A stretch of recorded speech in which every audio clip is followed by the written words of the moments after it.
je vais parler pas mal quand même d'économie sociale, parce que je pense qu'une des formes d'innovation sociale dont on a le plus besoin, c'est en lien avec le modèle économique de développement, qui est à la source de bien des problèmes, en fait, je dirais même des deux principaux problèmes de l'humanité en ce moment, que sont les inégalités économiques d'une part et les enjeux environnementaux d'autre part. Et donc, étant moi-même au chantier de l'économie sociale, je suis assez bien placé pour parler de ce que le chantier a fait et en lien aussi avec l'innovation sociale. Parce que c'est un terme qui est relativement à la mode ces jours-ci, pardon, qui est relativement à la mode ces jours-ci, mais qui existe depuis très longtemps dans les faits. Vous savez, Alphonse Desjardins, pour les gens qui viennent de l'extérieur, Alphonse Desjardins, avec sa femme, avait fondé ce qui est devenu le mouvement Desjardins, les caisses populaires, qui sont une des plus grandes coopératives financières au monde. Et à l'époque, en 1901, il était membre du Cercle d'économie sociale de Montréal. Donc, c'est des termes et d'innovation sociale, les gens en font depuis plusieurs décennies. Donc, ça revient à la mode, c'est une bonne chose parce que ça conscientise un peu les gouvernements aussi à ce que c'est que l'innovation sociale et non simplement technologique. Mais ça existe depuis fort longtemps. Et on a vu le modèle de monsieur, le professeur Proulx ce matin a présenté le modèle de Friedman.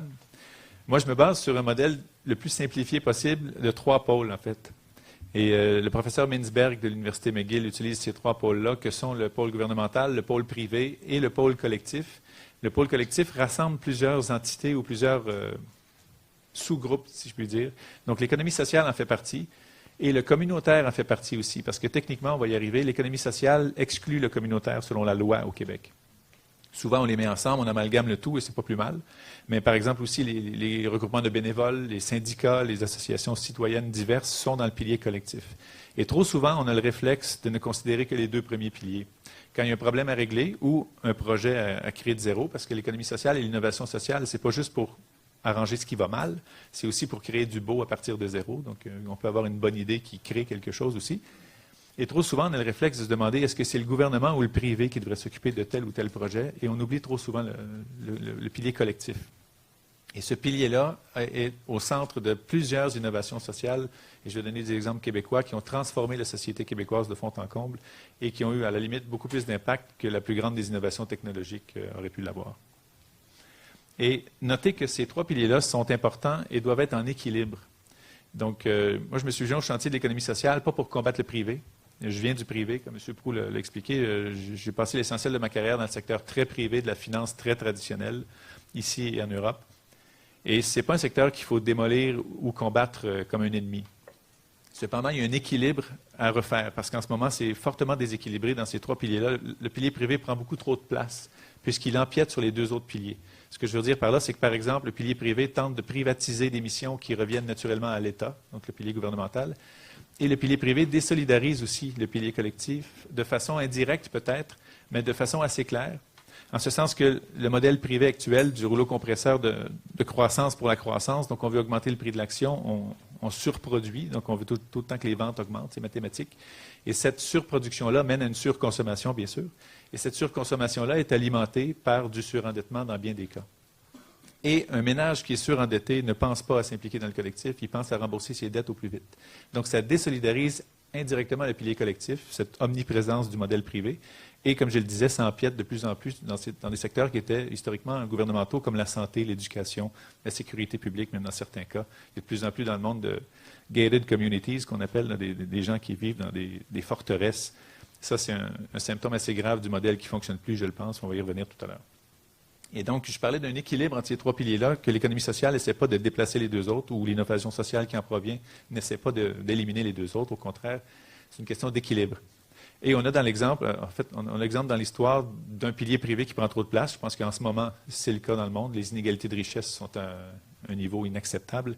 Et les enjeux environnementaux qui en découlent aussi, parce que cette croissance-là pour la croissance fait que les éléments environnementaux sont souvent un paramètre dans l'équation et non une condition d'aller de l'avant.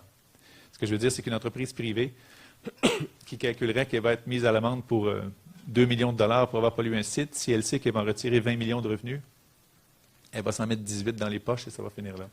Donc, ça devrait devenir une condition d'avancement ou non, l'état de l'environnement dans lequel on travaille, plutôt qu'un élément de décision. Et il y a un modèle privé actuel qui peut inciter certaines entreprises, et là, je n'accuse pas le secteur privé d'être comme ça, mais peut inciter certaines entreprises à ne pas avoir de comportement responsable sur le plan environnemental. Et quand le déséquilibre est dans un des piliers ou l'autre, ça nuit au bonheur des collectivités. On a déjà vu dans l'histoire aussi assez récente des exemples dans les pays de l'Est de l'Europe, dans l'Empire soviétique, où le pilier gouvernemental prenait vraiment beaucoup de place. Pardon. Et ça menait pas à des populations plus heureuses. Donc, dans un cas, c'était le pilier privé en ce moment qui prend trop de place. Dans l'autre cas, c'est le pilier gouvernemental qui écrasait un peu tout et c'était pas mieux. Donc, c'est une question d'équilibre entre les trois piliers. Et il y a des endroits dans le monde où on est un peu plus près de cet équilibre-là. Heureusement pour le Québec et les Québécois, et tous ceux qui voudront venir y vivre, tous les bienvenus, c'est un endroit dans le monde où cet équilibre-là est relativement mieux atteint qu'ailleurs. Et ça s'est très bien illustré aussi dans le fait qu'en 2008, on a mieux résisté à la crise parce que le haut taux, en fait, ou la haute proportion d'entreprises collectives au Québec, on va voir des exemples un petit peu plus tard, ont réussi à mieux résister à cette crise financière-là. Il y a beaucoup plus d'entreprises privées qui ont fait faillite que d'entreprises collectives, et il y a des raisons pour ça aussi, et on va y revenir aussi. Donc, c'est une question d'équilibre, et le tabouret, en fait, c'est l'image de Mintzberg aussi. S'il y a juste deux pattes, un tabouret, il penche toujours trop à droite ou trop à gauche, il n'est jamais en équilibre. Quand on rajoute un troisième pilier et que les trois piliers jouent leur rôle de patte ou de soutien ou de support à tout ça, ça fait une société plus équilibrée. Pendant que je vous ai, je vais quand même vous parler de la définition québécoise de l'économie sociale parce que ça va peut-être éclairer certaines distinctions à faire par la suite. Il y a une loi qui est passée à l'unanimité, en fait, il n'y a pas si longtemps au Québec, en 2013, donc tous les partis étaient d'accord. C'est une loi qui a été faite dans le consensus, qui établit clairement c'est quoi l'économie sociale. Et j'ai mis les critères ici, pas nécessairement en ordre d'importance, mais le premier que j'ai mis, c'est voulu, c'est la rentabilité économique, pour démolir tout de suite un stéréotype que l'économie sociale, c'est une économie de pauvres et que c'est là pour les laisser pour compte et que c'est de l'aide sociale, la lutte à la pauvreté. L'économie sociale n'est pas un secteur d'activité, c'est un mode de développement qui s'applique à tous les secteurs d'activité économique, quels qu'ils soient. Et donc, oui, il y a des entreprises qui sont dans les services à la personne, bien sûr, et c'est une fierté du pilier collectif de dire qu'on s'occupe de notre monde. Mais il y a aussi des entreprises en haute technologie, en transport, en agroalimentaire, en culture. C'est omniprésent, l'économie sociale en culture. Tous les festivals, à peu près, sont des OBNL, des organismes à but non lucratif. Et donc, dans la définition, comme je le disais, les OBNL, un des traits caractéristiques de l'économie sociale, c'est qu'il faut que ce soit des entreprises collectives, ce qui veut dire coopératif, mutualiste ou organisme à but non lucratif ou OSBL, organisme sans but lucratif. Il y a une question de nomenclature et de marketing là-dedans. Moi, si c'était à refaire, je renommerais tout ça. Moi, un organisme à but non lucratif, ça sonne vraiment vœu de pauvreté. C'est pire encore de dire un organisme sans but lucratif. Moi, j'ai étudié un peu en administration. Côté marketing, je referais un peu ça pour appeler ça, je sais pas, une association à but collectif, quelque chose de positif. Puis ABC, en plus, c'est catchy, je trouve. Une ABC. Mais bref, il faut que ce soit des entreprises collectives, la forme de propriété collective. C'est-à-dire que ce n'est pas des entreprises dans lesquelles ceux qui ont eu la chance d'être des actionnaires au départ vont récupérer la grande majorité, parfois la totalité de la plus-value qui en découle. Donc, dans un souci de répartition des richesses plus équitable, les entreprises collectives ont une mécanique qui s'assure de la chose. Et on va revenir tout à l'heure à ce qu'il y a des différences entre l'entrepreneuriat collectif, qui est à forme Inc. traditionnelle, et l'entrepreneuriat social, pardon, qui est à forme Inc., et l'économie sociale, qui est à forme collective. On va y revenir dans quelques minutes. Présence d'un volet marchand très important aussi, et ça revient à l'aspect économique, et c'est là que ça se distingue des groupes communautaires. Donc, un groupe communautaire qui serait un OBNL, mais qui ne vend aucun bien ou service, selon la loi au Québec, n'est pas une entreprise d'économie sociale. Il fait partie du pilier collectif, et c'est très bien, et il faut les soutenir, mais ce ne serait pas une entreprise au sens de l'économie sociale où on échange des biens et services de façon commerciale. Répondre aux besoins d'une collectivité, ça c'est fondamental aussi. La grande majorité, pour ne pas dire tous les projets d'entreprises collectives, ont démarré à partir d'un besoin identifié par une collectivité, que ce soit un regroupement de membres, un village, un quartier d'une grande ville, peu importe, une collectivité donnée. Et cette collectivité-là identifie un besoin et identifie les moyens de se regrouper en coop, en OBNL ou en mutuelle, surtout en coop et en OBNL, pour subvenir à ce besoin-là, donc répondre à ce besoin-là, créer le produit ou offrir le service. Et ça fait en sorte, on va le voir tantôt, les statistiques de survie des entreprises collectives sont de loin supérieures aux entreprises privées, ce qui défait un autre stéréotype aussi. Et l'économiste en moi, en fait, je connaissais l'économie sociale avant d'arriver au chantier, mais pas à ce point sur le plan, je dirais, empirique. Et il y a bien des préjugés qui tombent rapidement quand on regarde les faits. L'autonomie décisionnelle et la gouvernance démocratique, c'est extrêmement important. Dans le secteur privé, c'est une action, un vote. Donc, on peut avoir 51% des actions et être maître à bord et puis personne n'a rien à dire. En entreprise collective, il y a un conseil d'administration, une AGA, donc une assemblée générale annuelle ou une assemblée générale qui élit ses administrateurs et c'est une personne, un vote. C'est fort différent d'une action, un vote. Donc, une gouvernance qui est fondamentalement plus démocratique. Et l'autonomie est importante ici.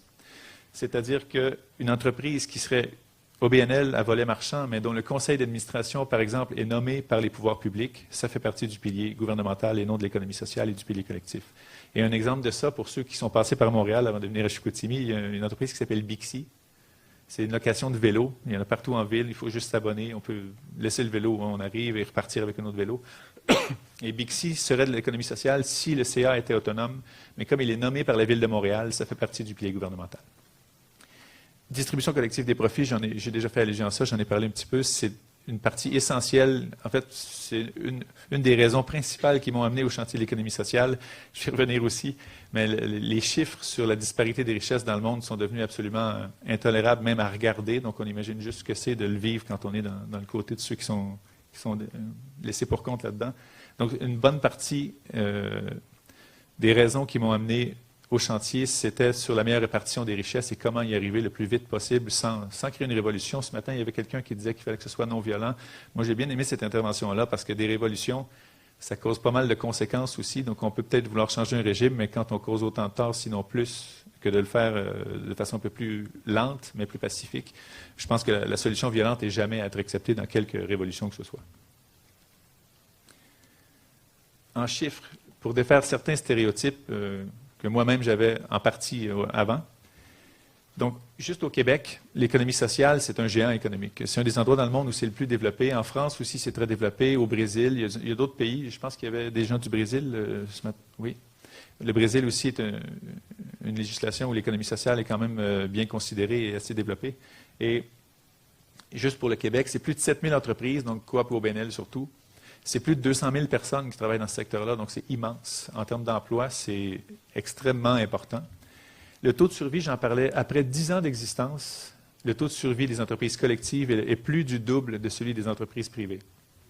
Donc le stéréotype que les vrais entrepreneurs créateurs de richesses et grands génies de l'allocation des ressources sont au privé, il y a 8 entreprises sur 10 au privé qui ne survivent pas 10 ans. Donc si c'était vraiment des génies, on aurait un taux de faillite beaucoup plus bas que ça. Donc l'allocation des ressources, que les marchés vont s'occuper de tout ça et que le privé a un genre de génie de main invisible, comme disait Adam Smith, qui alloue tout ça de façon équitable. C'est un modèle qu'il faut vraiment revoir et cesser d'enseigner. Et ça va être une innovation sociale formidable, un jour où toutes les facultés d'économie vont enseigner plus qu'un modèle, parce qu'actuellement, c'est encore le cas dans la presque totalité des facultés qu'on enseigne encore le modèle d'équilibre général qu'on appelle, avec l'allocation des ressources selon le marché privé qui serait l'optimal, et une hypothèse d'information parfaite, d'agent parfaitement rationnel qui calcule le move en bon français de l'autre joueur industriel. Donc, il peut calculer toutes ces décisions de façon parfaitement rationnelle, ce qui est totalement contraire à la réalité. Et des hypothèses vraiment assez loufoques sur le plan personnel aussi. Qui ici connaît son taux intertemporel de substitution technique? Parce que selon le modèle, on est tous bien au fait de ça, de tous nos paramètres dans notre courbe d'utilité. Donc, c'est un modèle qui, sur papier, est magnifique et se prouve même mathématiquement. C'est très élégant pour ceux qui aiment les équations, mais il n'est pas adapté à la réalité. Et il y a encore des économistes qui s'entêtent à ce que la réalité s'adapte à leur modèle. C'est de l'autre côté qu'il faudrait prendre cette vision-là. Je le disais tantôt, c'est dans tous les secteurs d'activité. Ça aussi, c'est un stéréotype qu'il faut défaire. L'innovation sociale et l'économie sociale sont actives dans absolument tout ce qui peut être un secteur économique. La culture, j'en ai parlé. Au Québec, il y a des centaines de festivals et partout dans le monde, il y en a aussi. La plupart de ces entreprises-là sont des entreprises collectives. Donc, le secteur culturel est éminemment lié à l'économie sociale et à l'innovation sociale selon le thème du festival aussi, qui peut amener des nouvelles façons de faire et qui peuvent être des façons qui rompent avec l'existant, comme la définition du RQIS l'exige. La définition que j'utilise, moi, c'est celle du RQIS qui parle d'une innovation transformatrice et qui rompt avec l'existant. Donc, c'est vraiment une nouvelle façon de voir les choses. Et comme je le disais tantôt, je pense que l'innovation sociale principale à laquelle il faudra s'affairer dans les prochaines années, c'est une innovation sociale sur le plan économique, de changer le modèle économique, de transformer le modèle économique de développement qui actuellement est à la source, comme je le disais, des 2 plus grands enjeux de l'humanité et qu'il faut régler le plus vite possible. L'enjeu environnemental aussi, moi je pense qu'il ne faut pas s'inquiéter pour la planète, il faut s'inquiéter pour l'espèce humaine. La planète va nous survivre des milliards d'années, si on peut en être sûr, mais nous et notre mode de vie et même notre survie sur cette planète, c'est ça qui est en cause, je pense, bien davantage que la survie de la planète. Comparaison économique, juste pour défaire encore certaines perceptions. Au Québec, le secteur des mines et gaz est souvent mentionné dans les médias comme étant très important, le secteur de la construction aussi, et le fameux sacro-saint secteur de l'aéronautique, qui est extrêmement important au Québec, avec Bombardier et d'autres entreprises périphériques.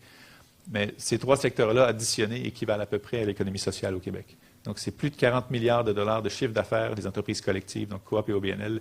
Et ça, c'est selon les chiffres les plus récents qu'on a. Le gouvernement est en train de refaire un portrait statistique précis de ça, qui vont sans doute amener encore plus d'entreprises, plus d'emplois et plus de PIB.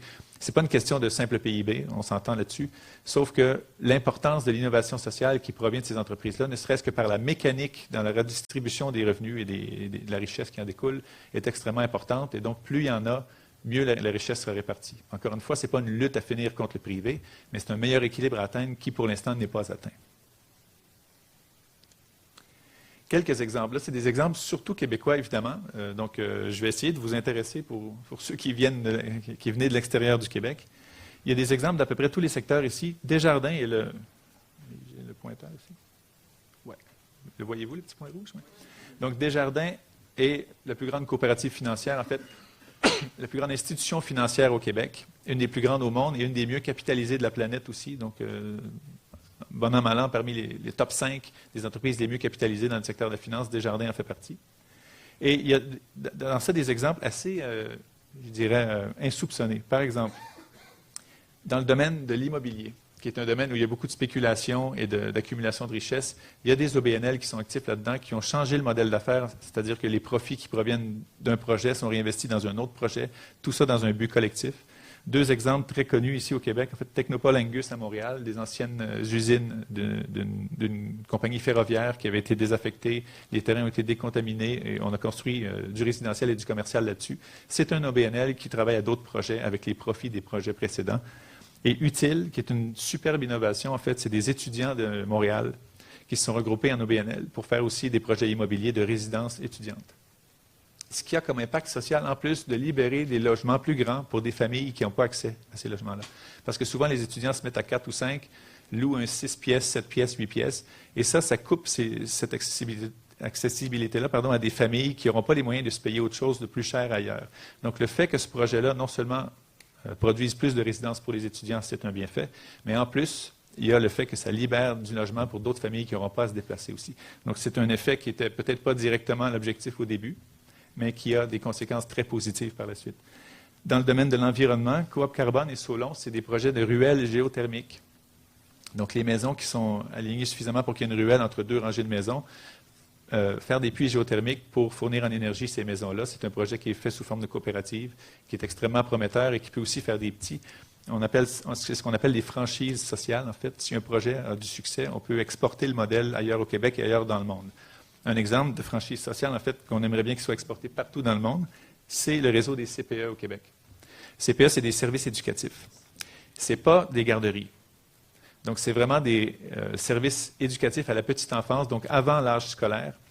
Et ça a fait en sorte non seulement de donner un coup de main en début de vie à bien des enfants qui viennent de milieux moins favorisés, qui auraient été moins ou mal équipés pour être à l'école en première année du primaire, mais ça a aussi libéré, dans le sens positif, des milliers de femmes pour retourner sur le marché du travail, parce que c'est souvent les femmes qui restaient à la maison pour s'occuper de leurs enfants.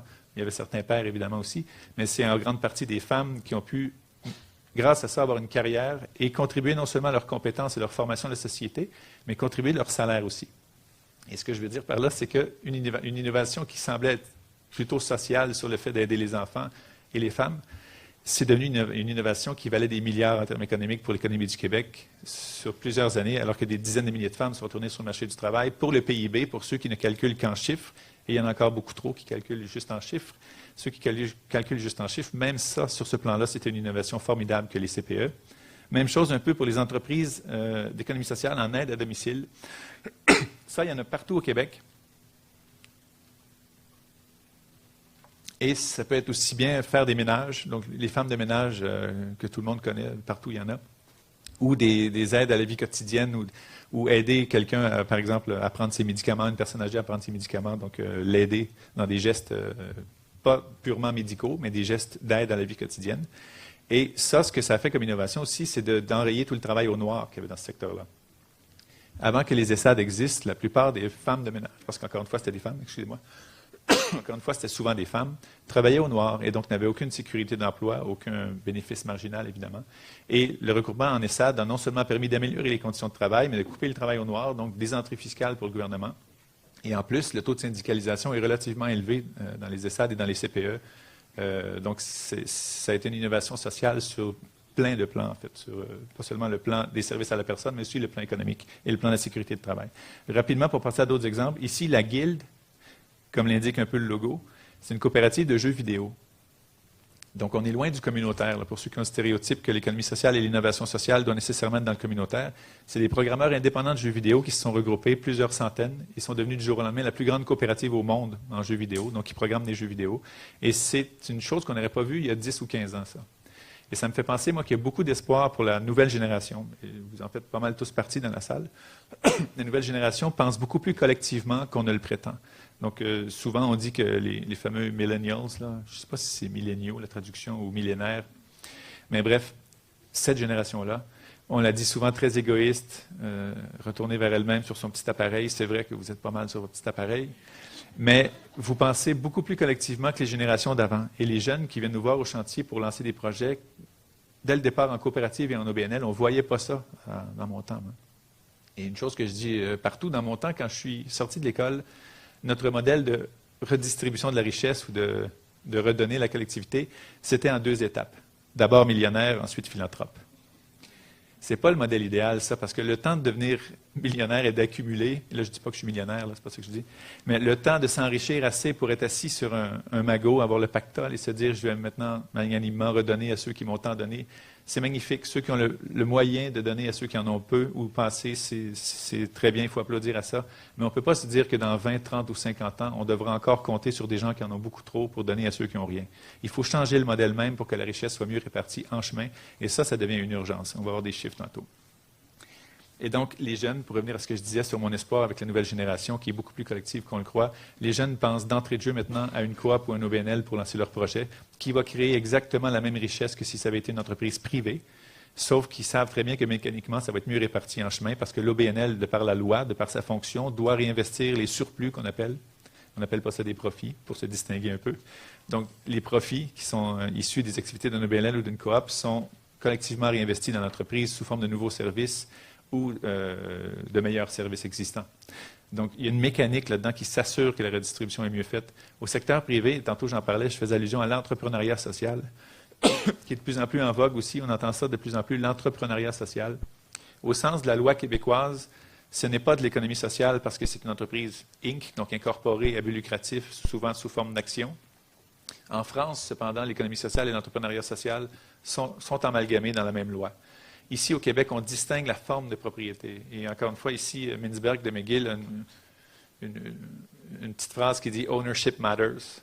Et ça, moi, je suis pas mal d'accord avec ça, qu'en bout de ligne, 2 entreprises identiques, toutes choses étant égales par ailleurs, comme disent les économistes, s'il y en a une qui est sous forme collective et l'autre qui est sous forme Inc. avec quelques actionnaires, c'est assez évident que mécaniquement, l'entreprise collective va mieux répartir la richesse qui est créée.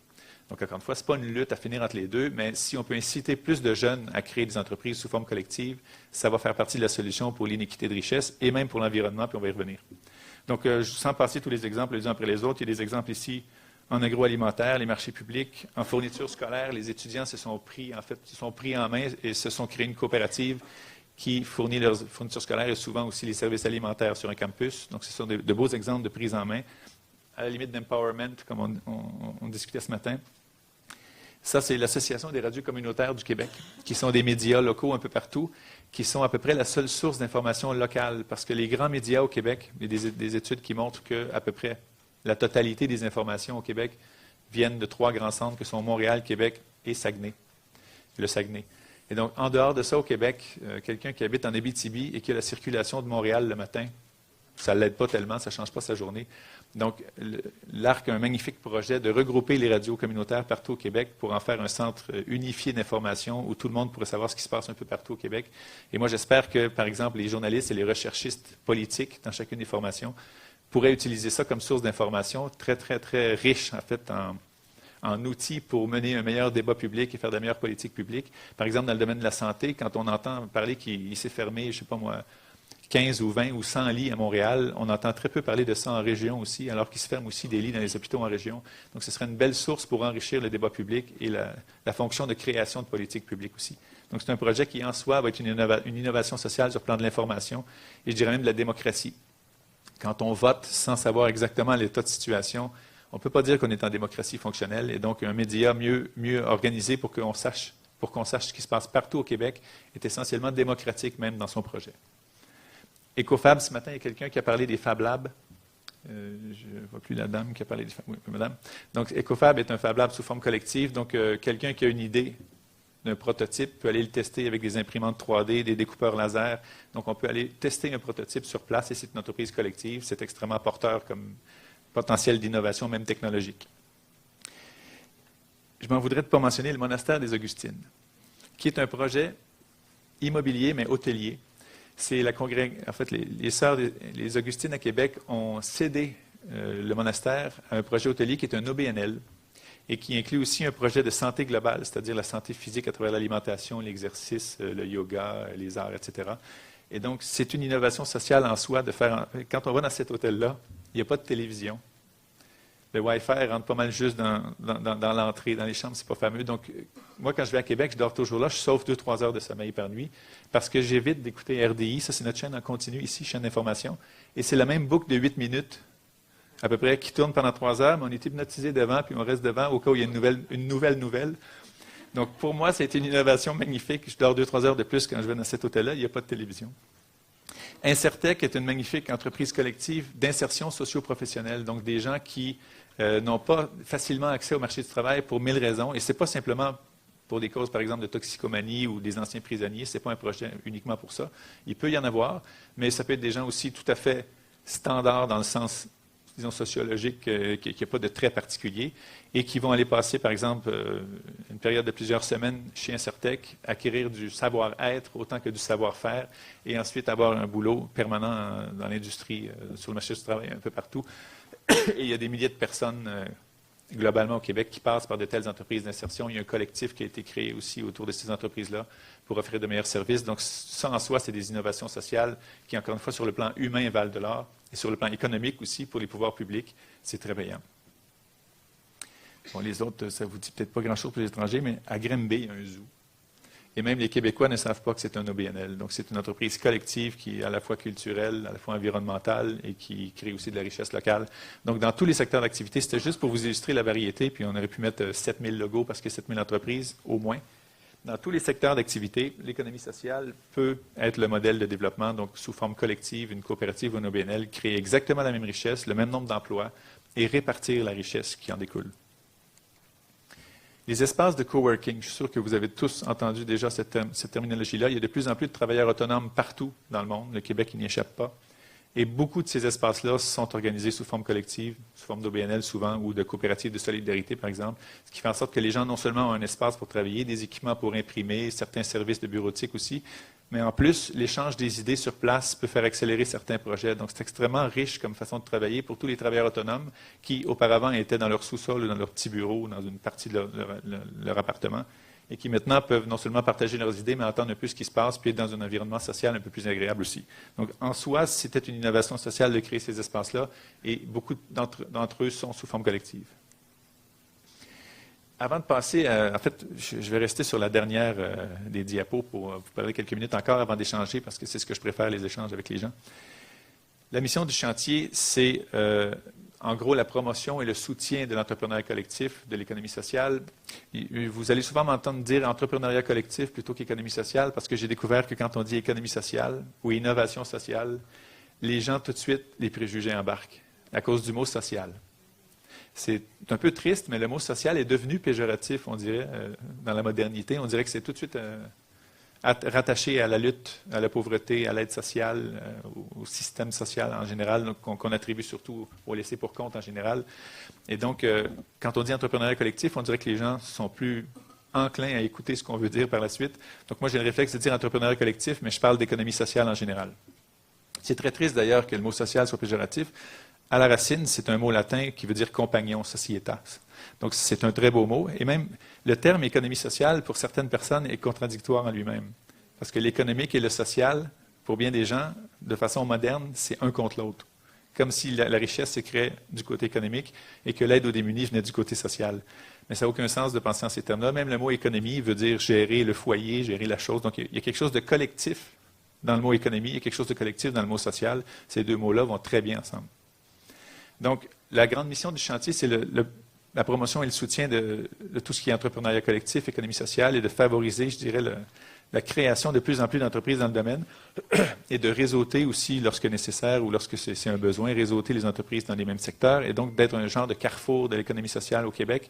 Et dans la loi sur l'économie sociale, le chantier est identifié comme l'interlocuteur privilégié du gouvernement, un des deux en fait. Il y a le CQCM aussi, le Conseil québécois de la coopération et de la mutualité. Donc il y a deux interlocuteurs privilégiés du gouvernement en la matière. Et à ce titre-là, on intervient souvent dans des projets de loi qui, de près ou de loin, touchent à l'économie sociale et à l'innovation sociale. Et les projets de loi sont souvent des innovations sociales en soi. Donc, s'il y a une loi qui change une façon de faire, s'il y a une loi qui change un cadre réglementaire, par exemple, la loi sur le salaire minimum était une innovation sociale, et moi, j'appelle de tous mes vœux une loi sur le salaire maximum. On va y revenir tantôt avec la dernière image. Les budgets. On intervient évidemment dans tous les budgets, les consultations prébudgétaires. Donc, partout dans vos pays, j'imagine que les gouvernements fonctionnent un peu de la même façon. Ils consultent certains intervenants dans la société avant un budget pour avoir les demandes de chacun, puis essaient de faire un compromis avec tout ça. Donc, on participe activement à ça aussi. Et je l'ai mis en caractère gras, la création d'outils structurants et innovants, le chantier à travers le temps. Le chantier, en fait, est né en 1996 suite à un grand sommet qu'il y avait eu au Québec, le sommet de l'économie et de l'emploi. À l'époque où M. Bouchard, le premier ministre, le frère de M. Bouchard ici présent, avait convoqué toute la société. En fait, le patronat y était, les syndicats y étaient, les associations étudiantes y étaient, même l'Église y était, à peu près toute la société était à ce sommet-là. Et de ce sommet-là est ressorti ce qui allait devenir le chantier de l'économie sociale pour le pilier collectif. Donc, le chantier a une vingtaine d'années, à peu près 1996 et la suite. Et quelques exemples d'outils qui ont été des innovations sociales en soi. Je ne ferai pas tout le tour pour qu'on ait plus de temps pour discuter, mais le RISC, c'est le Réseau d'investissement social du Québec et la fiducie, donc la fiducie du chantier de l'économie sociale, sont deux entités financières qui font des prêts, du capital de risque en fait, des prêts de capital de risque pour les entreprises exclusivement collectives.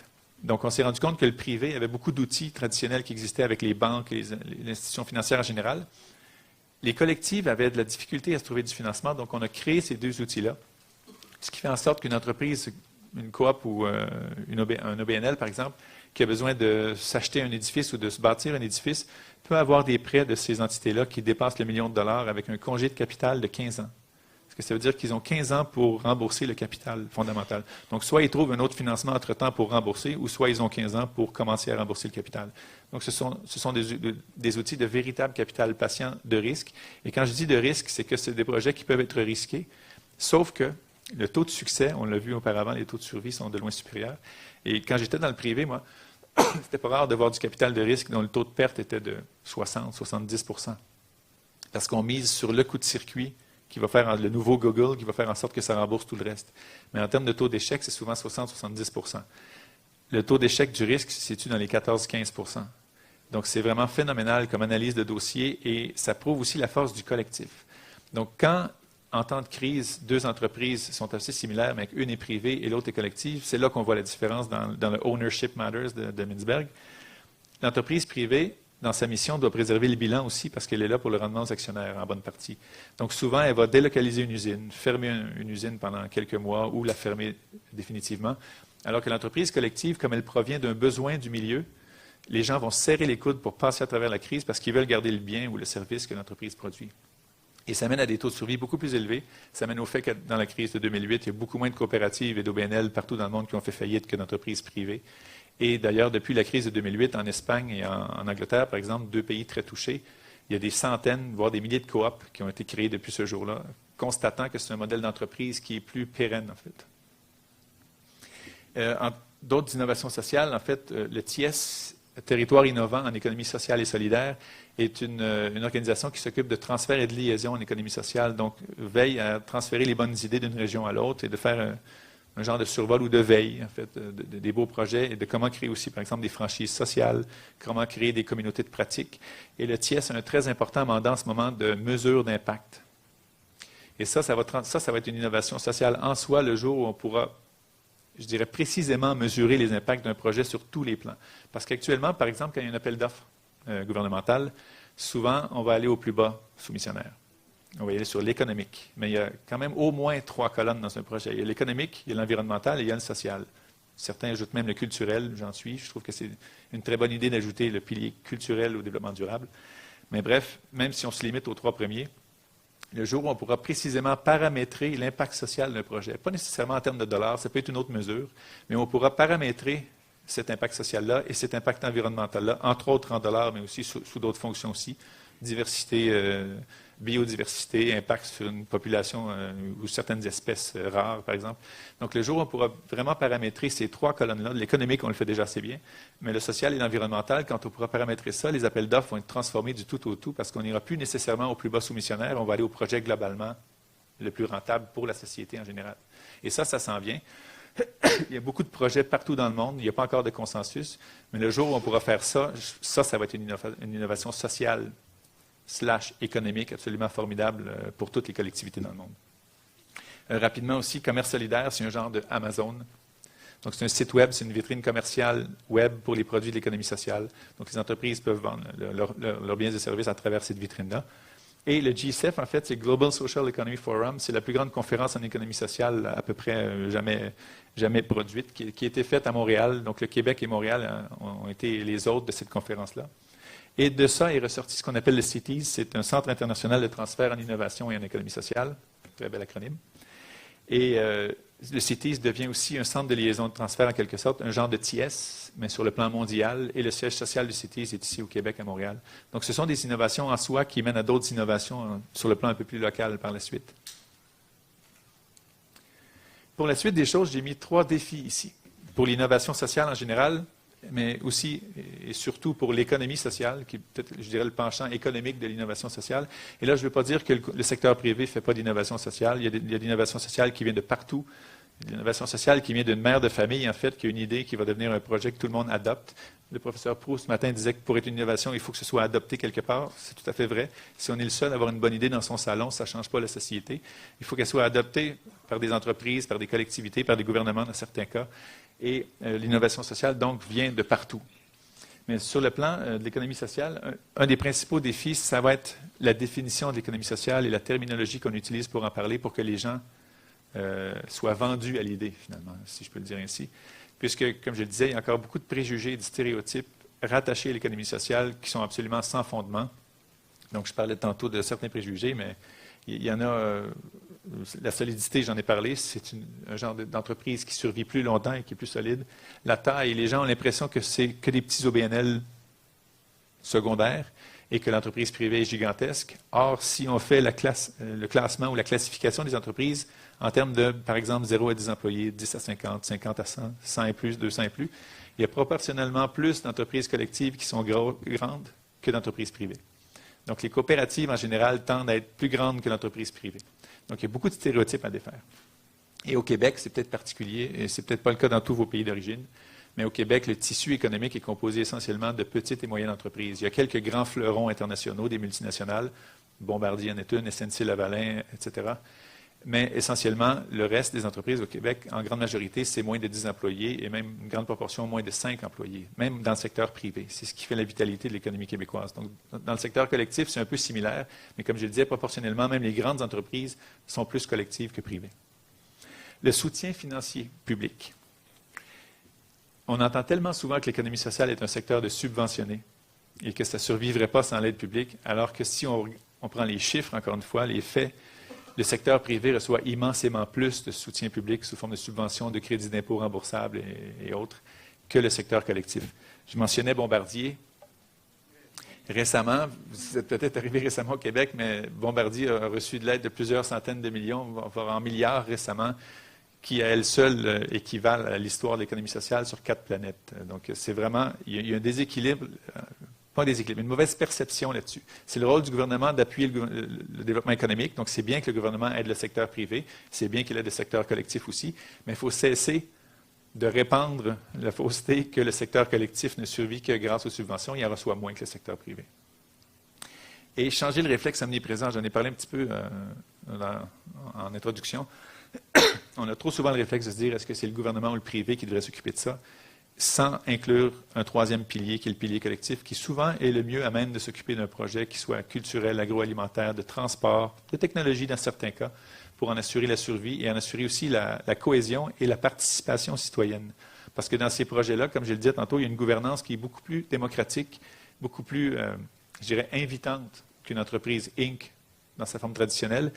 Et donc, la collectivité elle-même a un sentiment d'appartenance beaucoup plus fort face à ces entreprises-là, ce qui explique aussi en partie leur taux de survie plus élevé parce qu'ils y tiennent, ils y sont attachés et ils y sont souvent aussi impliqués, sous forme d'administrateurs, bénévoles, employés, à la limite. Ça, c'est 3 défis, 3 objectifs, je dirais, pour l'innovation sociale et l'économie sociale. C'est vraiment de contribuer à transformer le modèle. Et en fait, ça, je vais revenir dans 2 secondes. J'ai écrit ici par nécessité, parce qu'il y a un constat qui est fait. Et c'est en partie, je dirais, un avantage de la jeune génération, c'est que vous arrivez devant un portrait qui est déjà pas mal gâché. Ceux de mon âge, moi j'ai 47 ans, je ne suis pas si vieux, mais je suis quand même d'une autre génération. Ceux de 40 ans et plus, on a en quelque sorte grandi dans ce modèle-là, qui, oui, avait des conséquences négatives, mais quand on grandit dans un modèle, qu'on est au centre du modèle, et qu'on est, soyons lucides, je dirais, et qu'on est en quelque sorte privilégié dans ce modèle-là, et qu'on s'en sort plutôt bien, on est rarement la bougie d'allumage du changement de ce modèle-là. Alors que les jeunes générations arrivent devant un portrait où l'environnement en a pour son rhume, et où les disparités économiques sont absolument intenables maintenant dans le monde. Puis c'est là-dessus que je vais terminer dans 2 secondes. C'est la plus grande innovation sociale dont on a besoin en ce moment, à mon sens, elle est économique. Améliorer les mesures d'impact, j'en ai parlé aussi un petit peu, le jour où on pourra mieux paramétrer l'impact social et environnemental de tout projet. On aura enfin une image globale des conséquences véritables de ce projet-là. Par exemple, si un projet coûte moins cher à l'an 1, mais à l'an 10 cause 1 milliard de plus de frais publics en système de santé, en délocalisation de familles et de communautés, c'est pas très gagnant pour la société d'avoir choisi ce projet-là, comparativement à un autre qui avait peut-être moins de bénéfices économiques à l'an 1, 2, 3, mais qui, sur le long terme, amenait des apports bénéfiques, je dirais, à la société. Et répondre aux principaux défis contemporains, je l'ai mentionné aussi, les 2, selon moi, auxquels il faut répondre le plus vite possible, c'est les disparités économiques, les disparités de richesse et les enjeux environnementaux et l'économie sociale et l'innovation sociale, en fait, donc, qui vient des entreprises collectives en partie, comme je le disais, en bonne partie même, je dirais. Sur le plan environnemental, le lien peut-être pas direct, mais les collectivités qui se regroupent sous forme OBNL ou quoi pour mettre de l'avant un projet et qui vivent là où le projet va avoir lieu, où il va se développer, n'ont aucun incitatif à polluer l'environnement parce qu'ils vivent dedans. Donc, il y a aussi une certaine garantie additionnelle que l'entreprise est collective, que les enjeux environnementaux, et là, ce n'est pas une généralité absolue, ce n'est pas une nécessité absolue ou une conclusion qui est tout le temps la même. Il y a des disparités dans tout. Donc, au collectif, il y a des entreprises un peu moins responsables que d'autres, et au privé, il y en a qui sont très responsables aussi. Mais en général, une entreprise collective va avoir moins tendance à polluer son environnement puisque les gens y vivent, alors qu'une multinationale, par exemple, si on va à l'autre extrême, qui vient extraire des ressources et qui sait très bien que 5 ans plus tard, elle repart, il y a moins d'incitatifs à s'assurer de la qualité du paysage par la suite, ils n'y seront plus. Donc le collectif, encore une fois, a un lien direct avec ce grand enjeu-là de l'humanité, qui est l'enjeu environnemental. Et je finirai là-dessus. On entend souvent parler de façon philosophique du 1% et du 99%. Depuis 1 an et demi, vous savez que c'est officiel que le 1% possède davantage que le 99% sur le plan mondial. Donc, et ça l'illustre un peu mieux que juste en parole. Le petit carré qui est ici, c'est ce que possèdent en moyenne les gens du 99%. Et cet amas de carrés-là, c'est ce que possèdent en moyenne les gens du 1%, si on fait une simplification de la chose. Et ça, c'est un modèle qui est absolument intenable. Tous doivent en convenir. Et c'est un peu le fruit du modèle actuel de croissance pour la croissance et de concentration des richesses, et que quelqu'un qui vaut 3 milliards veut valoir 4 milliards l'année d'après. Il y a un certain problème. C'est pour ça que moi, je pense que la prochaine étape du contrat social, à travers le temps, l'humanité a accepté, ou les gens, en fait, ont accepté de laisser aller certaines libertés pour le bénéfice du collectif. Par exemple, des choses aussi banales que les heures de commerce, on s'est dit ensemble que ce serait le jour, même si quelqu'un voudrait ouvrir son commerce la nuit, ça ne donne pas grand-chose. Donc, on accepte qu'en général, le commerce, c'est le jour. On accepte, par exemple, en pleine nuit, de s'arrêter un feu rouge, même s'il n'y a personne de l'autre côté. La liberté totale serait qu'on continue et ne pas s'en soucier. Donc, c'est des petites libertés comme ça qui ne sont pas trop coûteuses et qu'on a laissé aller pour un système qui fonctionne collectivement. La prochaine étape, je pense, doit être économique et il faut légiférer sur un salaire maximal, je pense. C'est-à-dire qu'il faut établir un ratio maximal des mieux payés par rapport soit à la moyenne ou au moins bien payés ou à la médiane. Ce ratio-là, ce n'est pas moi qui ai le chiffre, qu'est-ce qui devrait être, mais je pense que cette étape-là va nécessairement venir dans l'évolution de l'humanité. Puis il faut que l'évolution aille plus vite, je dirais, que l'extinction du modèle. Ça me fait penser un peu au pétrole. Les gens qui disent on va attendre qu'il n'y ait plus de pétrole, puis ensuite on développera autre chose. Il faut que l'évolution aille plus vite que l'extinction de la ressource. Puis rappelez-vous, entre autres, que l'âge de pierre n'a pas fini quand il n'y avait plus de roches. Hein? Donc on a évolué plus vite que l'âge de bronze aussi. Donc c'est une farce évidemment, mais il ne faut pas attendre l'extinction d'un modèle où la fatalité que ce modèle-là a vraiment tout détruit pour le changer. Et je pense que la prochaine évolution majeure sur le plan économique va être de légiférer pour un maximum de revenus, tout en s'assurant que, par exemple, une personne qui travaille beaucoup plus que ses pairs soit rémunérée en conséquence et un surplus de revenus, ça c'est très bien. Tout comme aussi une personne qui a une idée géniale, qui change une société pour le mieux et qui permet à des gens de se divertir, de mieux s'instruire, de mieux travailler, mérite une certaine récompense pour ça. Mais il y a un ratio, il me semble, acceptable, maximal, qu'il va falloir établir un jour, qu'un patron d'entreprise, dans des cas les plus extrêmes, fasse 6 000 fois le salaire moyen de ses employés. Il n'y a rien qui explique ça, surtout quand le patron n'est qu'un gestionnaire de la boîte qui n'était pas là pour l'invention du produit et qui n'est en fait que ce qu'on appelle les super managers maintenant. Donc, c'est un club de gens très sélects.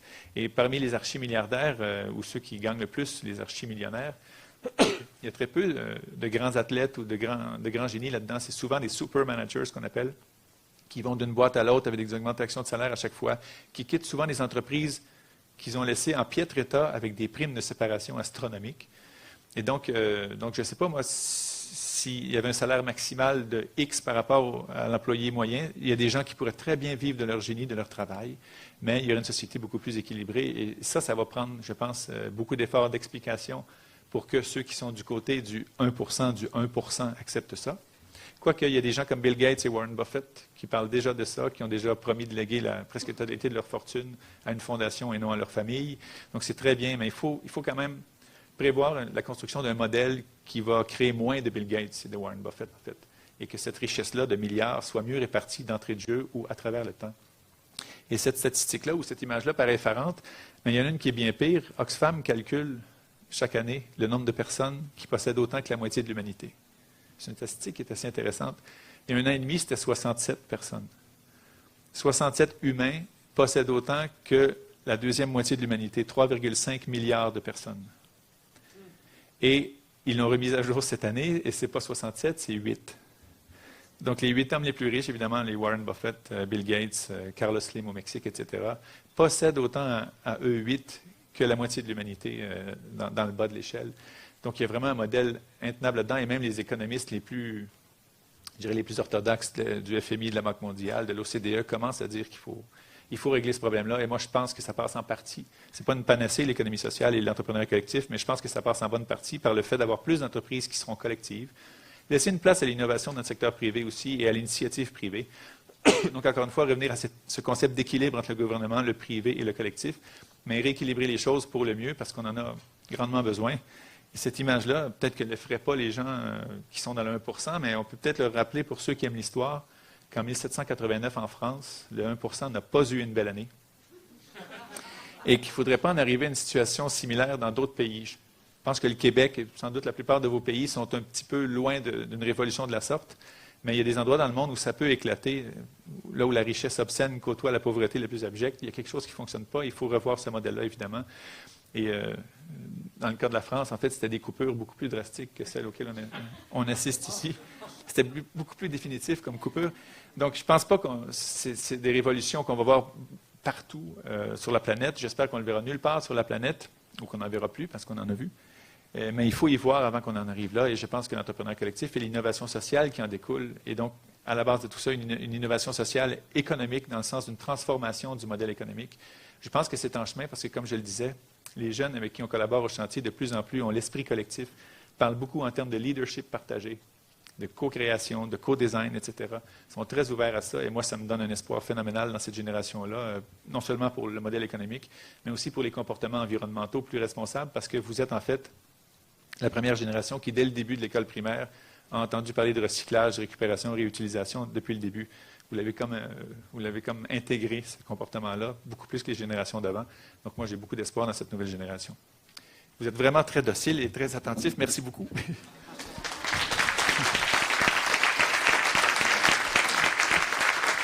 Si jamais pour la suite, je vais quand même faire ma publicité. Si vous voulez contacter le chantier, n'hésitez pas. Merci beaucoup, M. Hassan. Nous allons avoir une période de questions et de commentaires. Merci beaucoup pour votre exposé très clair, puis aussi très fluide. Alors, vous êtes tellement fluide que vous avez le temps de dire beaucoup de choses. Je parle vite. Désolé pour ceux dont le français n'est pas la langue première. Je parle un peu vite. Non, mais ça va. Je pense qu'elle était très compréhensible. Les 3 pôles qui ont été bien mis en évidence, des définitions. Merci beaucoup, parce que ça nous permet de... Pardon? Oui. Ça nous permet de voir clair avec vos définitions, les outils novateurs que vous avez mis en évidence ici au Québec, la réalité empirique du Québec qui est toujours intéressante à voir, les pistes d'avenir ou les perspectives d'avenir bien classifiées. Franchement, votre exposé est très clair. Et vous terminez avec un modèle novateur que vous voulez révolutionnaire sans guillotine. Alors, merci beaucoup de votre exposé. Et là, il y a la place pour commentaires et questions venant de l'assistance. Je voudrais vous remercier en passant. Je veux vous remercier, pas pour la conférence était extraordinaire, mais je veux vous remercier pour votre contribution pour la pensée, la réflexion au Québec, parce que vous donnez un élan intéressant à l'ensemble de la société québécoise. Je me posais la question, moi je viens d'une petite ville, une petite communauté, tout le monde le sait ici, là, de Saint-Jean-Port-Joli. Oui. Saint-Jean-Port-Joli, l'économie sociale a fait de Saint-Jean-Port-Joli ce qu'il est aujourd'hui, sur plusieurs plans économiques, culturels, et je trouve que l'économie sociale, puis je voulais juste dire ça, mais j'ai une question autre que ça, là.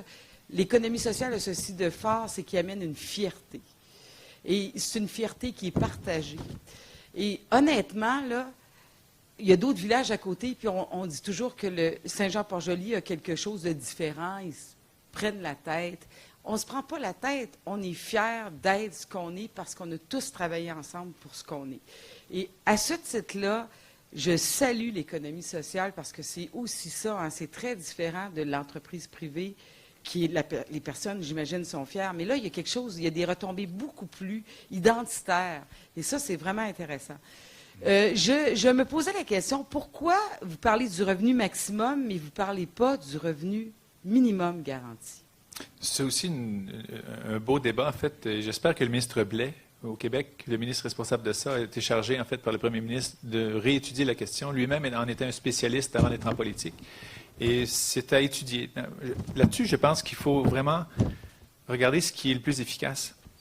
Parce que dans des endroits comme le Québec, où il y a déjà un certain tissu ou un certain filet social, ça pourrait être moins coûteux globalement d'ajuster certains programmes pour arriver au même résultat que de tout recommencer à zéro. Donc, il va falloir penser à ça. Les endroits où il n'y a absolument pas de filet social, je pense que de commencer avec le revenu minimum garanti, c'est peut-être la meilleure chose à faire.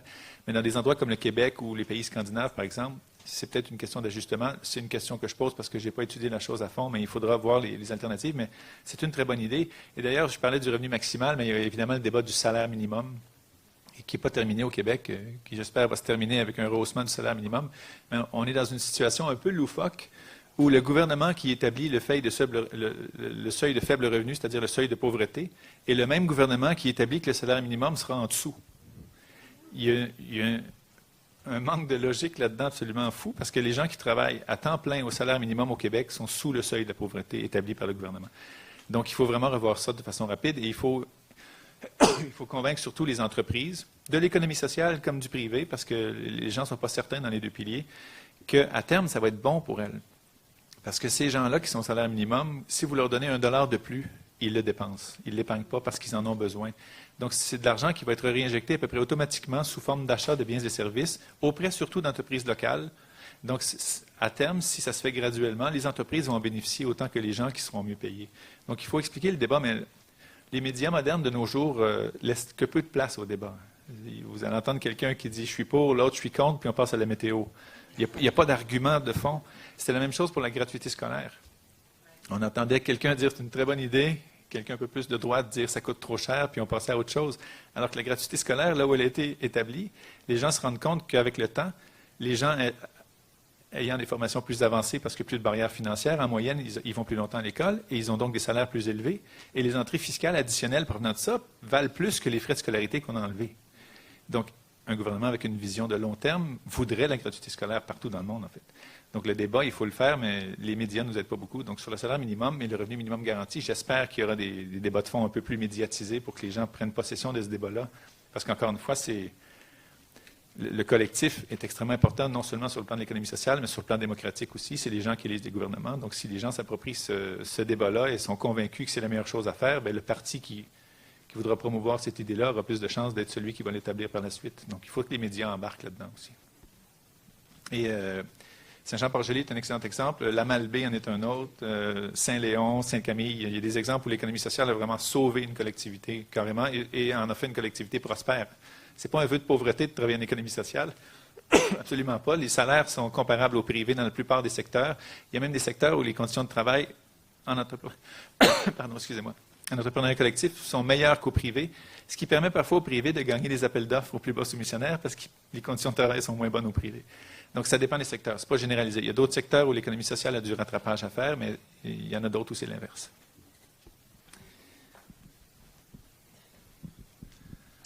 Bonjour. Alors, pour commencer, merci aussi pour la présentation. J'ai beaucoup apprécié. Moi, c'est Marianne, je viens de Montréal et je suis une jeune enseignante de français au secondaire. Et j'ai aimé voir justement que l'éducation fait partie, peut être une entreprise collaborative, donc de l'économie sociale. À la première vue, j'ai pensé à, par exemple, justement des coopératives scolaires ou des entreprises d'aide aux devoirs qui peuvent adopter ce modèle-là. Après une recherche aussi, j'ai trouvé qu'il y a au Québec une école à Sherbrooke qui est une coopérative, mais à part ça, je me demandais si justement l'école privée au Québec, qui est beaucoup critiquée en ce moment de part et d'autre, et je me demandais si c'était un modèle qui pouvait être adopté pour justement réinventer un peu l'école privée au Québec, au primaire, au secondaire. Oui. Est-ce que c'est possible de la réinventer avec l'économie sociale? Parce qu'en ce moment, on le sait que l'éducation, particulièrement au primaire et au secondaire, l'école publique en souffre en ce moment. Et au privé, justement, il y a de l'argent, mais est-ce qu'on peut la réinventer pour que ce soit mieux adapté aux collectivités? Oui. En fait, le débat fait rage là-dessus. Est-ce que les écoles privées sous forme OBNL sont de l'économie sociale ou non? Il y en a qui disent que oui, techniquement. Il y en a d'autres qui veulent à tout prix éviter que l'économie sociale devienne un échappatoire pour les missions de l'État, à moindre coût. Et par exemple, certains syndicats ne veulent absolument pas que les services de santé, par exemple, où les gens ont une sécurité de travail, ont un fonds de pension assez solide, que ce soit sous-traité à des entreprises d'économie sociale où ces conditions-là n'existent pas encore. Ça va être à développer, mais ça revient moins cher à l'État, dans certains cas, de sous-traiter ça. Et on est d'accord avec les syndicats là-dessus que l'économie sociale ne devrait pas servir, entre gros guillemets, de cheap labor au gouvernement, ou de cheaper labor, plutôt pour être précis. Et la position du chantier, c'est pas qu'on veut développer l'économie sociale partout où on peut, parce que si on faisait ça, ça empiéterait sur le pilier gouvernemental. Il y a des missions fondamentales qui devraient toujours être de l'État, à mon sens. Puis là, je parle à mon nom personnel. La santé en fait éminemment partie, par exemple. Il y a un désalignement total d'intérêt entre un projet de soins de santé et le secteur privé. Parce qu'un investisseur qui met 1 million dans une clinique privée, il ne veut pas qu'elle soit vide. Donc, sans être un bandit qui souhaite la maladie, il est content que ça roule un peu. Donc, il veut qu'il y ait des gens malades, indirectement, évidemment. Il n'investit pas en se disant « vive la maladie ». Mais la seule entité qui a un intérêt aligné avec les soins de santé, avec le moins de personnes possible dedans, c'est le gouvernement, parce que les gens travaillent plus, il y a plus de revenus fiscaux, coûtent moins cher en soins, etc. Donc, les soins de santé devraient toujours être assumés par l'État, à mon sens, 100%. La prévention pourrait être faite par le privé, s'il le désire, parce que plus il en fait, mieux la collectivité se porte, et lui, plus il fait de profit dans son secteur. Donc là, il y a un alignement d'intérêt. Mais les soins de santé au privé, moi, je trouve que c'est une contradiction économique fondamentale. Sur le plan de l'éducation, comme je vous disais, le débat est courant. Donc, techniquement, un OBNL en éducation qui aurait un certain volet marchand parce qu'il y a des frais d'inscription, etc., selon la loi, pourrait être qualifié d'économie sociale. En ce moment, je vous parlais du gouvernement qui fait un portrait statistique de l'économie sociale. Pour ce faire, ils ont dû établir un cadre de référence, une méthodologie, et on va voir avec la conclusion des travaux qu'est-ce qui a été inclus là-dedans, mais je pense, je ne veux pas présumer, mais je pense que les écoles privées n'y seront pas pour l'instant. Je pense, mais ça va avoir à la fin des travaux. Tout comme d'autres entreprises aussi, un syndicat, est-ce que c'est d'économie sociale? Ils sont regroupés sous forme d'OBNL, ils ont un volet marchand parce qu'ils vendent certains services de formation, etc. Et c'est une gouvernance autonome. Mais historiquement, ce n'était pas inclus dans l'économie sociale. Il y a certaines exclusions historiques comme ça, comme les syndicats, les ordres religieux.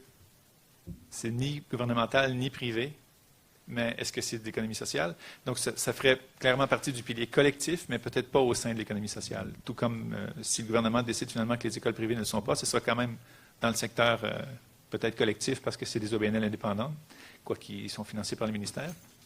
Mais c'est un débat qui fait rage, tout comme il y a plein de débats qui font rage. Est-ce que l'économie sociale et l'entrepreneuriat social devraient être considérés comme similaires? Parce qu'un entrepreneur privé qui s'impose une mission sociale a peut-être le même impact positif de redistribution de richesse qu'une coopérative ou un OBNL.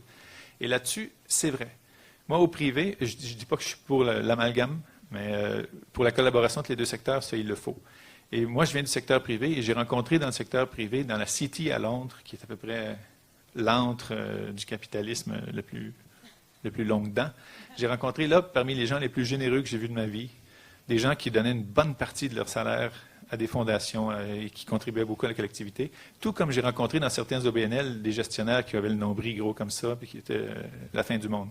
Donc la nature humaine est aussi variée dans tous les secteurs, mais mécaniquement, par contre, et j'insiste là-dessus, sur le plan mécanique, une entreprise collective répartit mieux la richesse qu'une entreprise privée dans le même secteur parce qu'il n'y a pas de forme d'actionnariat qui retient les bénéfices.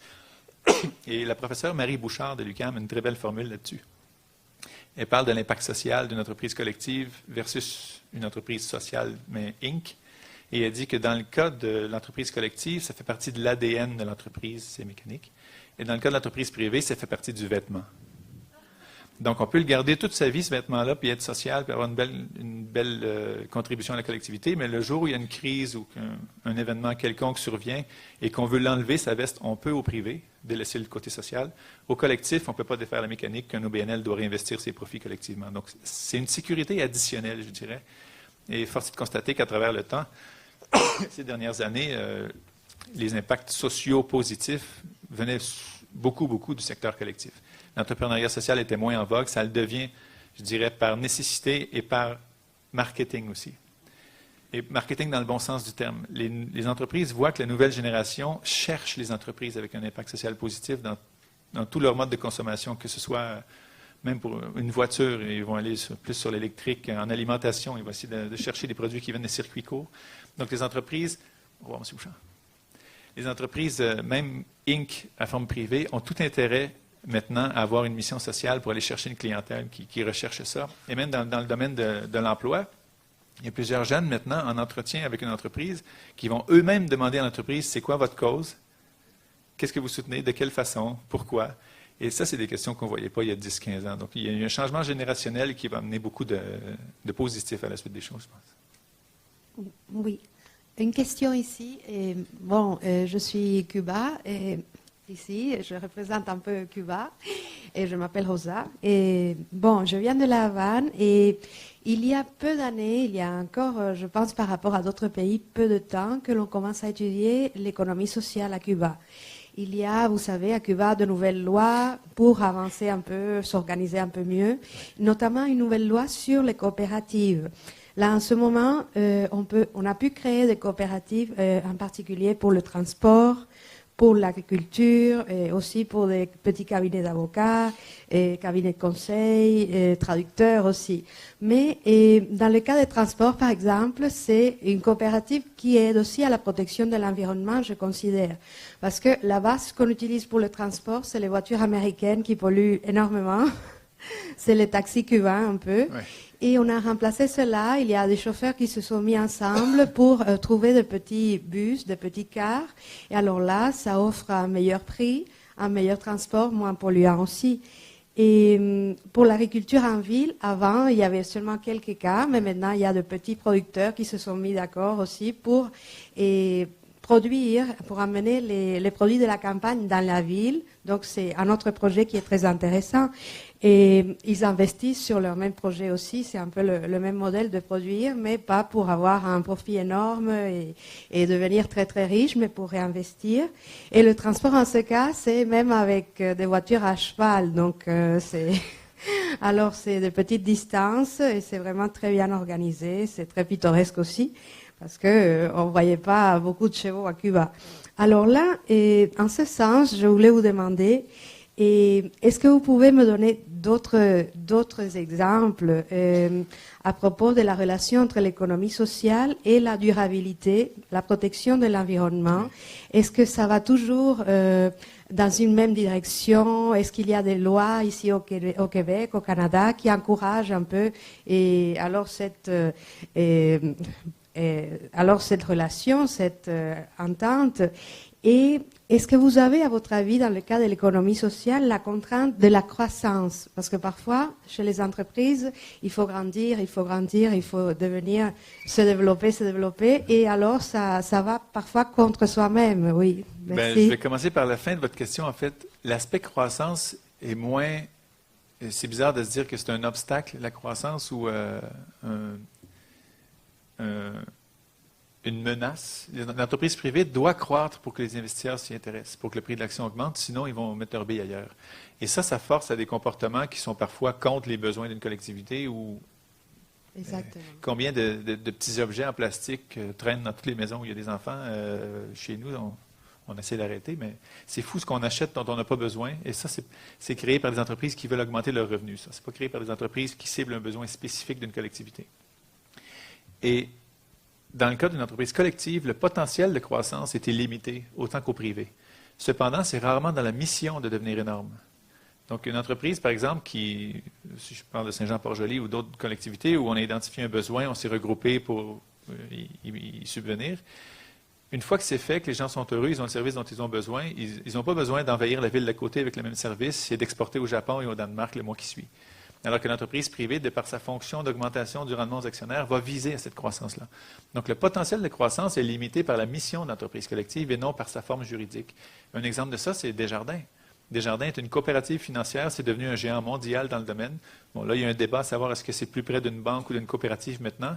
C'est un débat qui peut se poursuivre si on veut, mais force est de constater que c'est devenu un géant mondial en étant une coopérative. Donc, le potentiel de croissance est limité que par les projets que l'entreprise porte, qu'elle soit collective ou privée.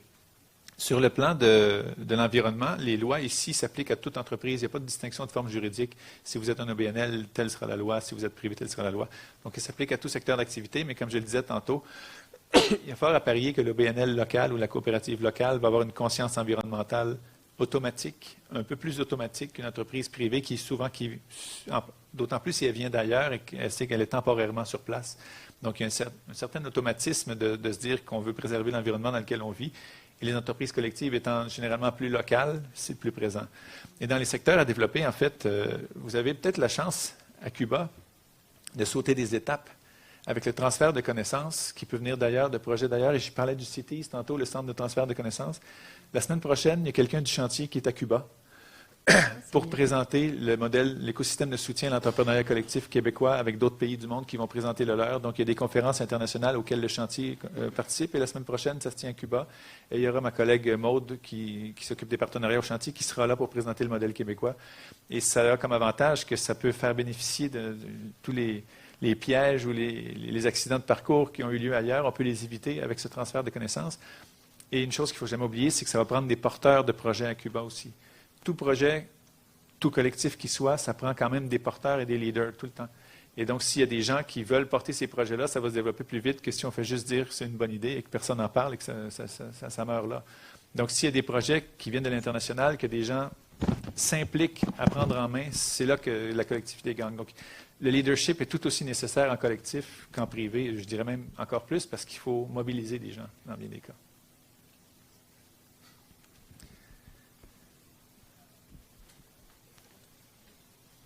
Oui, alors Nadine Arbour, Cégep de Jonquière. Bien heureuse de voir que vous utilisez en fait la définition du RQIS en matière d'innovation sociale. Ça prouve que les travaux qu'on a faits depuis 10 ans portent fruit. Alors, je trouve ça très intéressant. C'est la plus belle que j'ai vue aussi, comme définition. Donc, moi, en fait, je voulais voir un peu, nous, on a suivi, nous étant comme CCTT et aussi comme collège, on a suivi un petit peu le mouvement qui avait été lancé l'an passé lors du GCEF sur la Maison d'innovation sociale. Oui. Maintenant, peut-être en savoir un peu plus davantage. Où on en est maintenant par rapport à cette mission? Le chantier avait le bureau de projet de cette maison-là avec 7 autres partenaires. Il y avait des universités, il y avait un centre de transfert et d'opérationnalisation du développement durable aussi, il y avait un incubateur d'entreprise et il y avait 2 fondations. Et il y avait le TIES aussi, que j'ai présenté tout à l'heure. Et maintenant, la MIS a été incorporée en OBNL, donc c'est une entité autonome avec son propre personnel. Ils sont rendus 4 ou 5, peut-être même 6, ça croît quand même assez vite. Et ils sont à définir ce que sera leur programme d'activité, dans quel projet ils vont d'abord investir et s'impliquer. Donc, les projets vont venir de tous les secteurs, encore une fois. Je pense que l'objectif, si je dis je pense, c'est que je suis plus activement impliqué dedans puisque c'est maintenant autonome. Mais l'objectif demeure, je pense, celui de favoriser tout projet à impact, quelle que soit la forme juridique. Impact positif, évidemment. Donc, toute idée avec un impact positif sur le plan social et environnemental, cette maison-là vise à accélérer son développement pour passer le plus rapidement possible de l'idée à la chose concrète. Que ce soit des obstacles de financement, de comptabilité, de gestion de la gouvernance ou des ressources. Donc, avoir toutes les ressources ou référer à toutes les ressources nécessaires pour que le projet aille plus vite. Donc, à ma connaissance, c'est encore le projet de la maison qui était dans le fondement du projet à l'origine. Et c'est un projet qui se veut pan-québécois. Donc, le siège social sera évidemment à Montréal éventuellement quand le site aura été déterminé, mais c'est un projet qui va partout au Québec avoir, je ne sais pas s'ils vont appeler ça des antennes ou des ancrages, mais dans toutes les régions administratives, il y aura la Maison d'innovation sociale pour remplir la même mission, de passer le plus rapidement possible de l'idée à l'impact, quelle que soit la forme juridique. Ce qui est un peu une distinction avec le chantier qui s'occupe exclusivement du collectif, parce qu'à la base, à la création du chantier, on s'est rendu compte que le privé avait déjà beaucoup d'outils pour se développer. Et donc, on s'est réservé au collectif, pas parce qu'on n'aime pas le privé, mais parce que le collectif en avait vraiment besoin.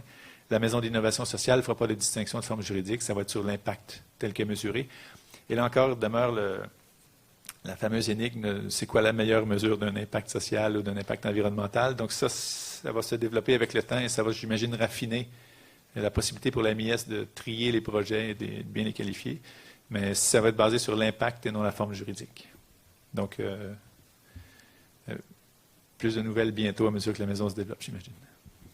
Oui, M. Hassan, j'aurais une question à vous poser pendant que je vous ai sous la main.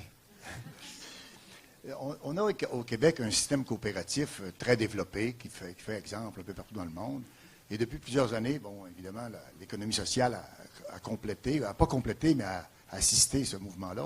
On a développé aussi, comme vous le savez bien, des outils à l'échelle nationale, comme la Caisse de dépôt, comme Desjardins, l'économie sociale.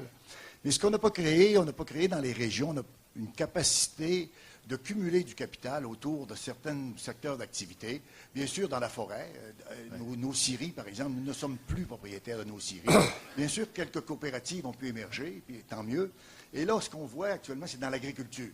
Hein, le débat est pan-québécois. Actuellement, les agriculteurs, de plus en plus, se font acheter leurs terres par le grand capital. Et puis, bon, on a créé la société Pangea, qui semble ne pas être un modèle parfait.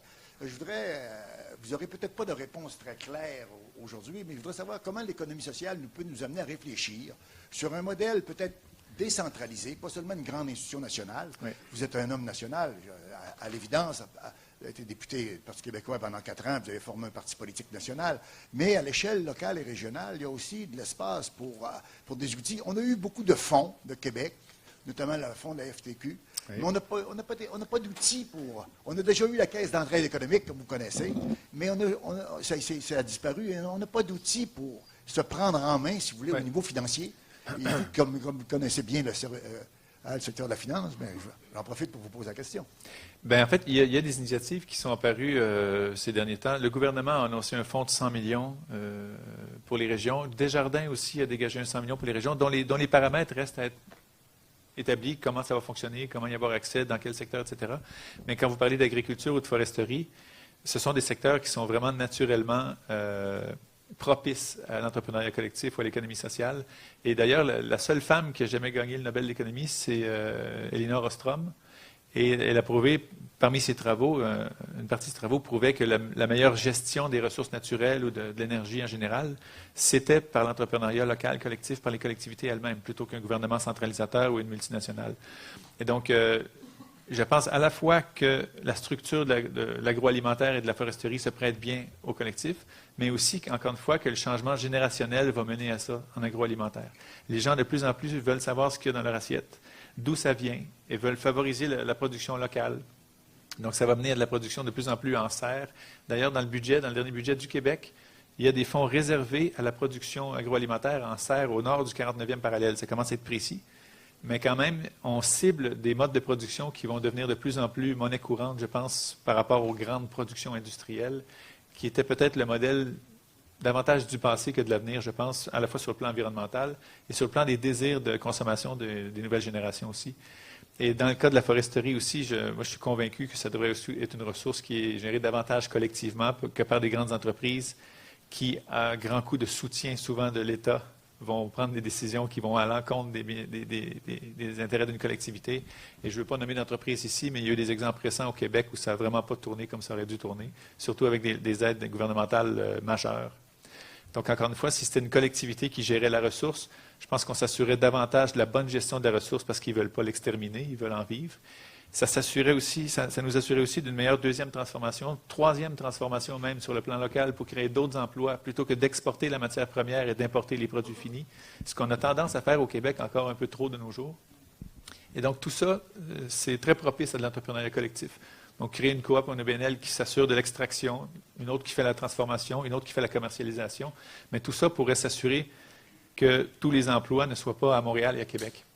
Parce qu'il y a beaucoup de collectivités qui ont un potentiel d'emploi phénoménal, mais qui, par la structure de leur économie, font en sorte que les jeunes n'ont pas le choix de s'expatrier à Montréal ou à Québec ou dans un autre grand centre pour gagner leur pitance. Donc, je pense que cette création d'emplois-là va être salvatrice à bien des plans, mais entre autres sur le plan de la vitalité des plus petites communautés. Et il y a des exemples où ça commence à se produire. J'étais à Rimouski il n'y a pas si longtemps et j'ai rencontré plein de gens de Montréal et de Québec qui sont installés à Rimouski pour contribuer à un projet collectif dont ils retiraient un salaire, donc c'était leur boulot, et pour la qualité de vie de Rimouski qui à bien des égards est supérieure à celle du centre-ville avec la circulation et la pollution.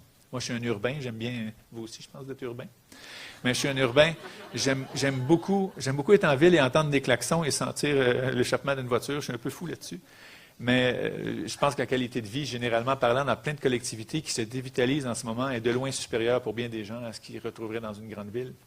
Et encore une fois, l'entrepreneuriat collectif, si on développe bien ces collectivités-là autour des emplois naturels, souvent basés sur des ressources locales, ça va revitaliser des régions qui en ont bien besoin.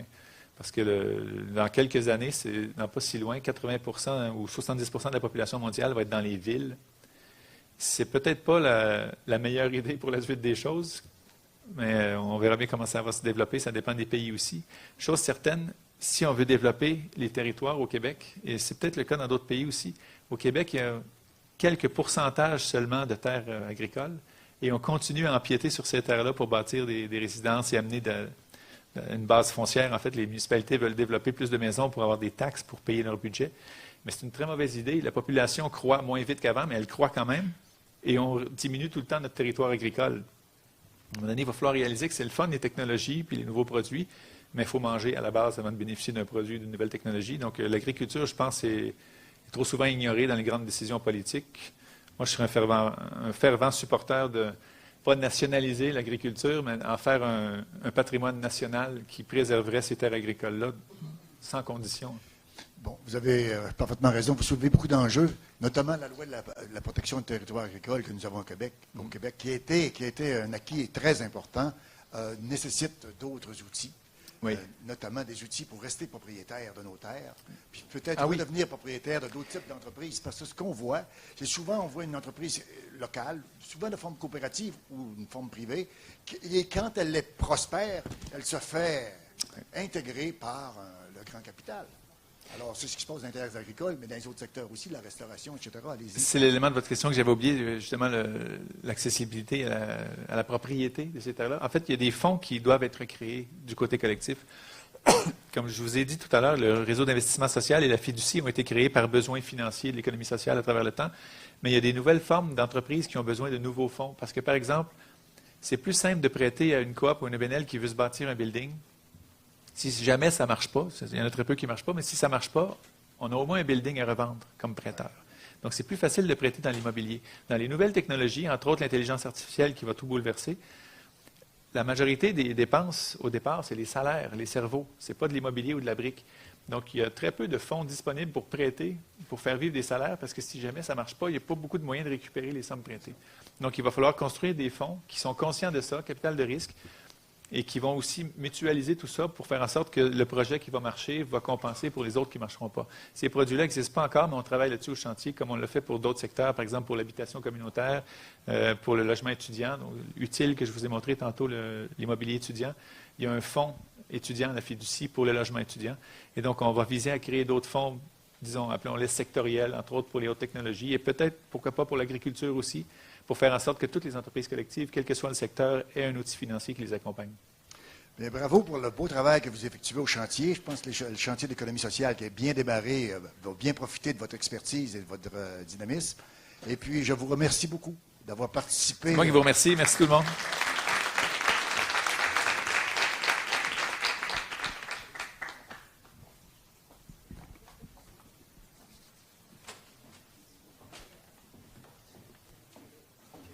J'avais une question, ça va me permettre de poser ma question en même temps.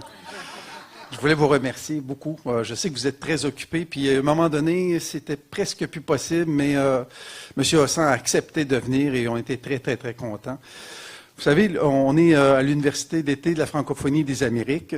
On parle d'innovation, de milieu d'innovation. On parle aussi de francophonie puis de vivre ensemble. Ce sont 3 thématiques. Et ça fait quand même un bout de temps que le Centre de la francophonie des Amériques travaille avec le chantier. On a fait, d'ailleurs, la dernière université d'été à Ottawa, Mme Nitan était là avec nous. Ils ont été là au GCEF. On a collaboré avec une délégation des Amériques au GCEF. Et on continue, on a fait des vidéos promotionnelles. Et on est rendu à notre 3e vidéo. Et c'est depuis, mon Dieu, j'étais en Alberta, en Saskatchewan. On se posait des questions sur l'économie sociale. Vous savez, en francophonie, au Québec aussi, partout, une des premières raisons d'assimilation, c'est l'économie. Ça met le pain, le lait sur la table. Et ça a été, il y a des communautés francophones dans les Amériques qui ont eu jusqu'à 80% d'assimilation à cause de l'économie. Et on a vu, nous, dans l'économie sociale, une possibilité de francophonie, une économie qui tisse d'abord des liens dans sa communauté, qui donne des racines dans sa communauté, mais qui peut garder les éléments d'identité. Michel l'a soulevé au Québec, la question d'identité, j'étais content de l'entendre. Et il y a eu des questions tantôt au Guatemala, entre autres, et ailleurs. Comment on bâtit nos économies à nous? Et ça aurait été intéressant. En tout cas, on a du travail à continuer. On a un 3e vidéo à faire ensemble sur l'économie sociale et son impact social sur l'identité, la langue et la culture. Donc, ça sera un plaisir de travailler avec vous sur ces questions-là. Et si jamais vous avez du temps sur l'heure du midi, ce serait intéressant de vous entendre aussi là-dessus. Ah, avec grand plaisir. Il y a l'identité qui a un impact, de l'anglicisme, qui a un impact sur l'économie sociale, mais il y a aussi l'économie sociale et ses racines, en fait, et ça vient profondément de l'identité québécoise, en fait, l'économie sociale qui est si forte ici. Le Québec, en fait, est un des phares d'économie sociale dans le monde. Il y a des délégations étrangères qui viennent régulièrement au chantier pour étudier le modèle québécois, et le chantier se promène aussi pour collaborer avec tout le monde. Et il y a plusieurs raisons qui font que le Québec est un des phares d'économie sociale. Il y a des raisons historiques, il y a des raisons religieuses, il y a des raisons ethniques dans le bon sens du terme aussi. Donc, les raisons historiques, c'est que les francophones ont toujours été une minorité ici. Et donc, en fait, pas toujours, mais sont devenus une minorité. Et ça tisse des liens un peu plus forts que si on était juste noyé dans une grande collectivité anglophone. On a une spécificité francophone, ça fait de nous une minorité qui se reconnaît et se serre un peu plus les coudes.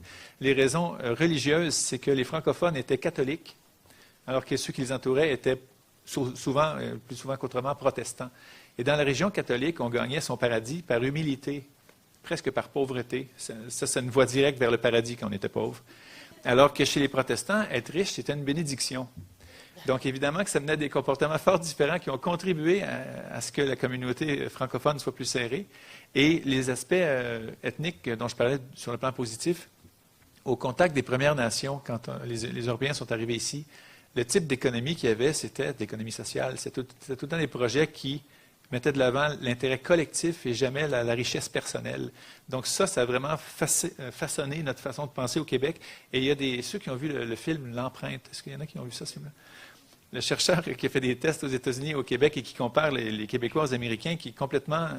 Il est un peu désorienté devant les résultats parce qu'aux États-Unis, si on met et je vais faire ça vite, aux États-Unis, si on met des gens dans une salle et qu'on leur demande de répartir un montant donné d'argent, souvent ils ressortent de la salle avec les mêmes richesses relatives que les gens eux-mêmes. C'est-à-dire que s'il y a un millionnaire et 5 personnes de la classe moyenne, le montant va être réparti selon cette richesse-là. Et avec des Québécois, tout le monde sort avec le même montant. Et c'est comme une espèce d'énigme pour les chercheurs en sociologie. Au Québec, on a une certaine façon de répartir les choses un peu mieux que les Américains dans ce cas-là. Évidemment, il ne faut pas généraliser. Mais ça a été façonné par bien des facteurs, dont des facteurs anthropologiques, historiques, religieux. Donc, l'économie sociale peut aider à forger une culture, mais la culture aussi peut aider à faire en sorte que l'économie sociale soit plus présente, et le Québec en est un exemple.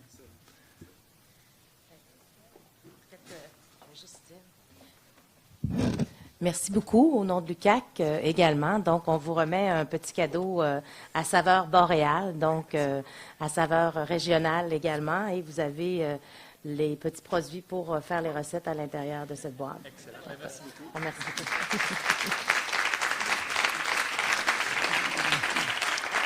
Puis de notre côté, pour préparer la prochaine vidéo qu'on doit faire ensemble sur l'impact sur l'identité, la culture, etc., c'est un livre de Dean Lauder et Éric Waddell sur la Franco-Amérique. Donc, avec... Merci beaucoup.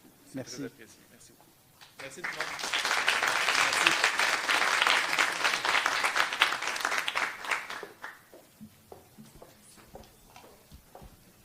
Simplement pour vous informer que notre prochaine activité cet après-midi va se dérouler ici, à l'auditorium. Il s'agit d'un panel avec des acteurs de la région qui vont venir vous parler de l'innovation et de leur vision, des enjeux, des leviers. Donc, rendez-vous ici à 13h30. Ce soir, nous avons un film aussi qui va être également présenté à l'auditorium, ici dans cette salle. Merci.